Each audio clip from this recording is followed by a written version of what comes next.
لحد سن مثلا 30 ونص 4 سنين ابدا اقول له اي حاجه تحت البانتي او تحت يعني اي حاجه دي اسمها سياسه الهدوم الداخليه في حاله عدم وجود الاب مثلا. يعني المهم ما يدخلش، ما هيدخل معاه بالظبط. تمام. الداده اللي هي المسؤوله عن الولاد كانت جابت الاخ واخته وهم صغيرين وخلتهم يعملوا حاجات مع بعض قدامها، ان احنا نسامح التجربه، بس اثرها برضو بيكون مازال موجود، زي يسيب كده يعني ندبه كده في النفس.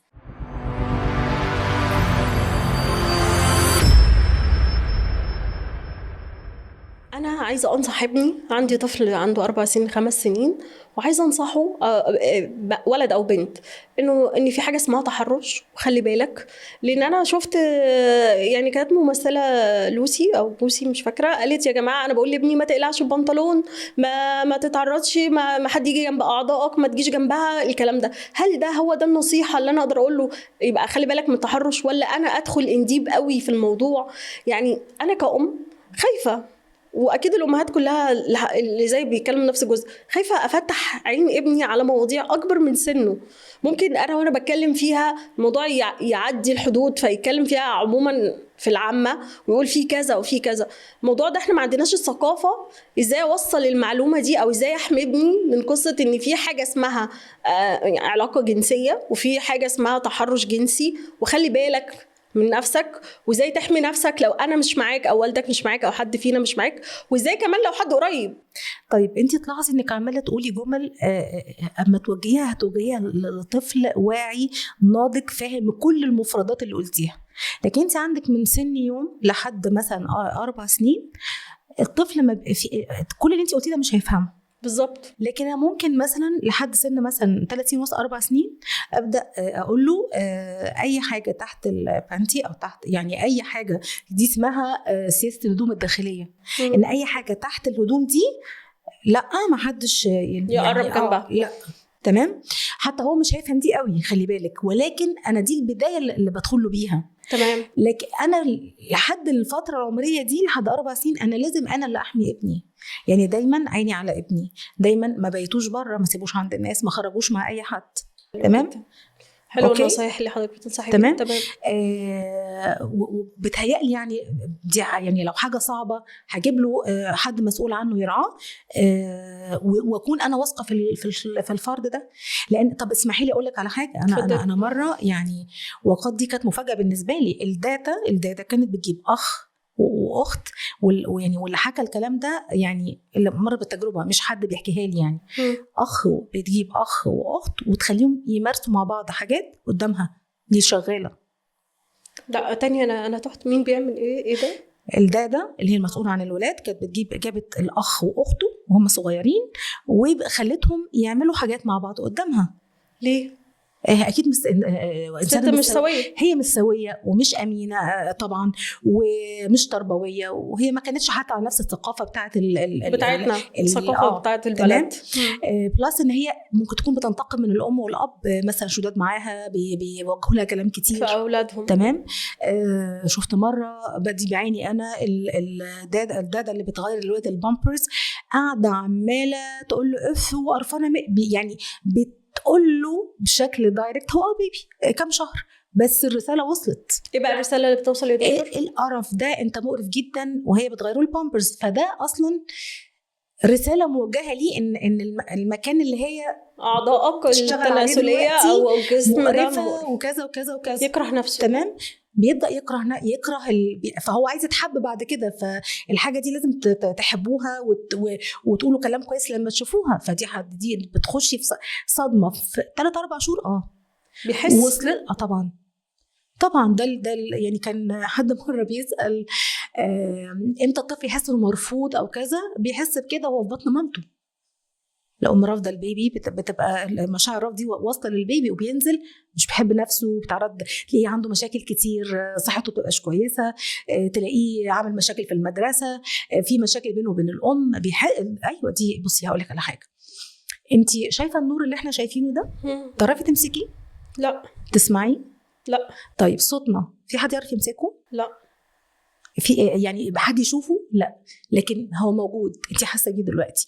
دي الطاقه. تمام. فالطاقه دي كل حاجه طاقه، حتى الميكروفون ده طاقه. هو يعني طلع منه ذبذبات، بس ذبذباته مختلفه عن ذبذبات الصوت والضوء والحاجات دي كلها، لانه صلب، فالبارتكلز او جزيئاته ماسكه في بعضها، فالذبذبات بتاعتها بسيطه، لكن حتى طالع منه ذبذبات. فده تمام؟ بيوصل فكل حاجه بتوصل، مشاعرنا ليها ذبذبات بتوصل. خلاص توصل للطفل. منها ان هو بيخليه يكره نفسه ويكره اعضائه ويكره، لا، ويبدا بقى بيبقى فيه بعض الخلل النفسي اللي بيخليه لما يكبر يبقى له سلوكيات برضو فيها خلل يعني، وهو ممكن مش عارف السبب اصلا. طب نرجع تاني لنفس الموضوع اللي يهمنا كلنا، احمي ابني ازاي؟ تمام. لحد 4 سنين، قلنا لحد 4 سنين انا ببدا اقول انه لا whatever بقى اللغه. بصي كل الثقافات تقدر تحمي ابنائها بأقبل اللغه المتعارفه ما بينهم. لا ما ينفعش كده، غلط، whatever الطريقه كلها مقبوله، كلها الطفل هيفهمها، بس على قد مرحلته دي يعني شويه حذر. لكن بعد كده لما يكبر اقدر بقى اتكلم معاه وابدا افهمه ان دي يعني ما اقولوش كلمه تحرش دي ولا عمره يفهمها. بالظبط. لو قعدت ما دي مشكله وإلا بقى انا هبدا اوريه يعني ايه تحرش، وانا مش عايزه كده، انا عايزه احميه من ان يتعرض لده. فباجي افهمه ان يعني ايه مساحه خاصه بتاعتي، يعني ايه جسمي ده يخصني انا. تمام. فاول حاجه لازم اعرفه ان جسمي ملكي، جسمي بتاعي يخصني انا، كل حته فيه بتاعتي ربنا اداها لي ليا انا، فما ينفعش حد يبص عليها، وبالذات الحاجات اللي بتغطيها الهدوم الداخليه. انا بقى فهمه اللي تحت كذا واللي تحت كذا والكلام ده كله. تمام. محدش ينفع يبص عليها او يلمسها او الا ماما وبابا والدكتور في وجود ماما.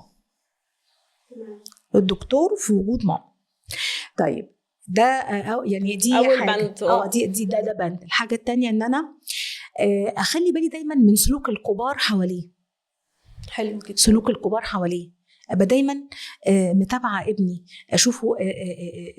يعني مثلا على سبيل المثال كان في امبارح ولد بيلعب في النادي في البسين، فمامته صورت له، انا كنت قاعده يعني فسمع الحوار، صورت الولد وبعتت لبابا بتوريه له يعني، فلقيت فاتحه السبيكر فالصوت واصل. قال لها ايوه حبيبتي خلي بالك من الولد، لان كان بيلعب يعني الولد في البسين 3 سنين ومامته مش عارفه تنزل معاه، فلقت صبيان كده نزلته معاهم سن مراهقه فنزلته معاهم، فلقيته بيقول لها خلي بالك عشان في حركات انت مش تفهميها، خلي بالك من الولد، خلي بالك من جسمه عشان ممكن يضايقوه. فانا طبعا فهمته، قالت له طب اوكي خدت بالي، بس هم الولاد يعني هو بس يعني منتبه لسلوك الكبار مع الولد. تمام. ممكن يحصل حاجه. تمام. لحد سن 4 و5 سنين لما تكوني في اي مكان عام تدخلي الولد حمام السيدات مش حمام الرجال. تاني الجمله دي لما تكوني في مكان عام، نادي، مطعم، واتس ايفر، يعني انت لازم الولد يدخل حمام السيدات مع ماما تستنى في حاله عدم وجود الاب مثلا. يعني ماما ما يدخلش، هيدخل معاه بالظبط. وتبقى ودنها مع الولد. لو هي مثلا مضطره تدخله حمام رجال، هقول لك على حاجه، دي تدخل وتستنى بره. يعني هو ايه اللي يعيب او يكسف الراجل، او هي لو هي مستنيه ابنها بره يعني مدخلاه واقفه ومنتبهه وسامعه والكلام ده كله. رسالتك حلوه جدا يا دكتوره. ان انت بتدي انتباه لكل واحده، خلي بالك حتى في ابسط الحاجات. حتى لو مكان عام، حتى لو هيروح يخش الباثروم، الموضوع ممكن يحصل له، ممكن يتعرض لاي حاجه انت مش عارفه يعني مين اللي ساوي ومين اللي مش ساوي، ايه ممكن يحصل، احنا مش عارفين، احنا مبقاش عارفين. الموضوع بيبقى صعب. ايوه صحيح. برضو لازم اكون مراقب كويس قوي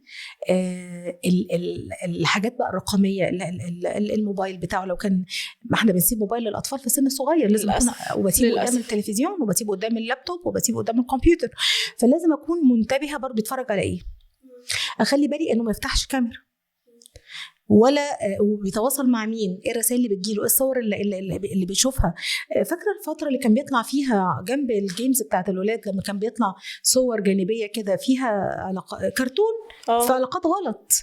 الحاجات دي بتفتح في مخ الولاد حاجات مش كويسه. في فتره فعلا احنا شفنا فيها ان بيبقى في رساله جايه من بره، ان بيوريهم كرتون، والكرتون ده بيبقى فيه رسائل مخفيه، تحرش جنسي، العلاقه ما بين الرجل والراجل، في حاجات مباحه، يعني في رسائل كده غير مباشره توصل للطفل، وده طبعا من خلال الحاجات دي بتصير عنده تساؤلات، وكمان بتبقى بتخلي عنده شغف يجرب.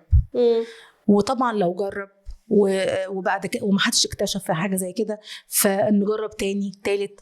طبعا زي ما قلنا ربنا سبحانه وتعالى خلى الفطره ان جسم الانسان بيبقى فيه التلامس الزياده، في بعض الاماكن بيبقى فيه شيء من النشوه، فيكمل يتبسط بقى.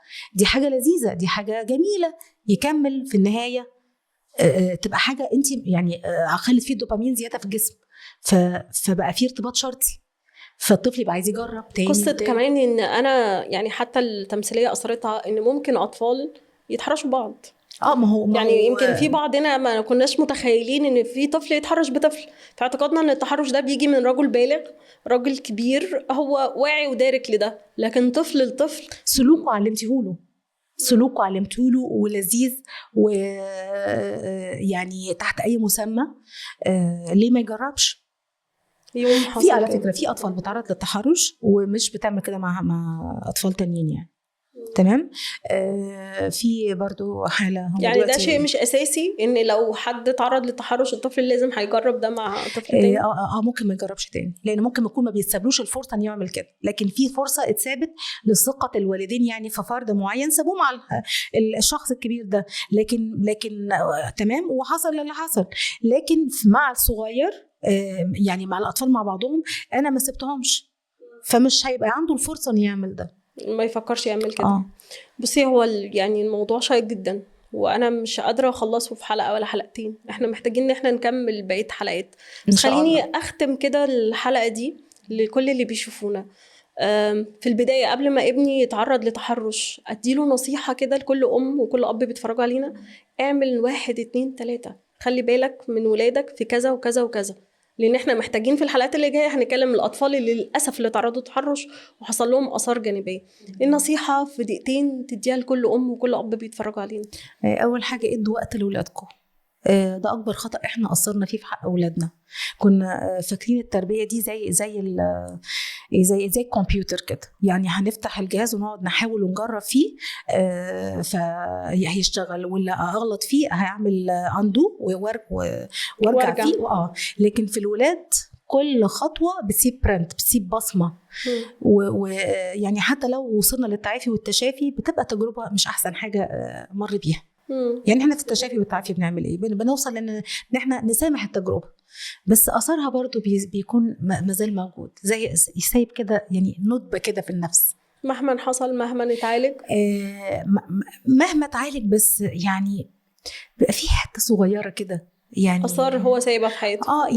يعني مثلا حد بقى كويس يقول لك انا ما كنتش حابب برضه امر بالتجربه دي، بس حتى دي بنحررها، يعني حتى دي بنوصل نحررها. بس هو ليه من الاول؟ يعني ليه انا اسيب ابني يمر بالتجارب المره دي ويرجع يتعافى؟ يعني ما انا يعني ليه ما انا ما احميش قدر المستطاع ان هو يعني ما يتعرضش للاساءات دي، فبالتالي يبقى حياته فيها انتاجيه اكتر وفيها تقدم اكتر وفيها يعني انشراح للصدر اكتر. يعني ليه يطلع يوصل 20 سنه مليان جراح نفسيه فيكمل كمان كام سنه قدامهم بيتعافى؟ ده اذا ادرك انه مش متعافي، ده اذا لقى المعالج الصح اللي يقدر يساعده، اذا حد دعمه وخلاه فعلا يعمل ده. يعني فاهمه قصدي؟ الموضوع كبير. فادوا مساحه لاولادكم، ادوهم وقت حقيقي. خليني ان انا اخدك في حلقات تانية ونتكلم فيها لو لا قدر الله لو حد حصل له تحرش ازاي يتعافى، ورحلة العلاج بتاعته، ورحلة العلاج مع الاهل، ان اكيد بيبقى جرح كبير بالنسبة للام والاب. اعزائي المتابعين، الحلقة كانت متعبة للكل، متعبة ليا ومتعبة ليكم. اتمنى ان طبعا ما فيش اي طفل او اي حد يتعرض للتحرش، لان الطفل اللي بيتعرض للتحرش مش هو بس اللي بيتوجع، الاهل بيتوجعوا 10 مرات واضعاف كتير. أتمنى نحمي ولادنا ونعرف نحميهم كويس، نديهم من وقتنا. انتظروني في حلقات جديدة مع الدكتورة هنختص بالقصة دي بالموضوع ده، وإزاي لا قدر الله لو حد اتعرض لتحرش يتعافى، والأهل كمان يتعافى. وأنا متأكدة أن ألم الأهل بيبقى أكبر. انتظروني في حلقة جديدة في أصدق كده.